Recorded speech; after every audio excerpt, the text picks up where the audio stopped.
أقبلت شيخة عربها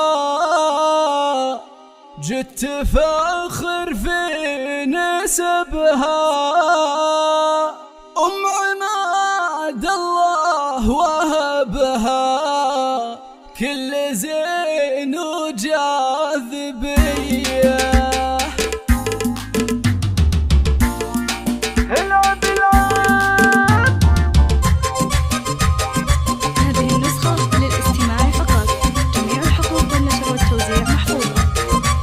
أقبلت شيخة عربها جت فاخر في نسبها أم عماد الله وهبها كل زين وجاذبية. ارحبي يوم العروس وش مخرب الرؤوس طلتك مثل الشموس والفرح من نورك ضيه. يا فرجة بنت سعيد افرحي واليوم عيد يا عسى عمرك مديد فرحتك فرحة هنية. بعرس بنتك وغلاتك الفرح يملى حياتك والتهاني من خواتك باسمهن جاتك هدية. ألف مبروك وتهني افرحي شوشي وغني كلنا لعينك نغني بالبيوت الشاعرية. أم عماد انت أميرة في النساء مالك نظيرة يا الكريمة يا المستنيرة يا الأصيلة يا الوفية. نعرفك دايم كريمة نادرة والله وعظيمة لك مقام وكل قيمة بنت عز وجودية. بالكرم مالك مشابه طيب كفك السحابة والوقارة والذرابة من خصالك البهية. بنت شيخ وتاج راس للكرم والطيب اساس طيبه ما في له قياس هو سعيد راعي الحمية. وامك ام الطيب كله طيبها ما فيه مثله للمعالي مستحله ام فرجه مثليه. واخوانك عز الرجال عزوة وراس مال وضعك وافي للخصال لابت السلم الابيه. جنبك الليل اخواتك والقوافي منهن جاتك ام فهد وام فارس وام حاتم الوفيه. والعروس تنتهاني بالبيوت وبالمعاني يا جيهان تاج الحساني الف مبروك لك هديه. افرحي الليله وباهي اللي ما في لك مضاهي زينك يا جيهان زاهي والوصايف يوسفيه. وافخري بعماد عضيدك عزوتك وسيف بيدك وقربك الليله خواتك كالنجوم المعتليه. حقوق النشر والتوزيع محفوظه.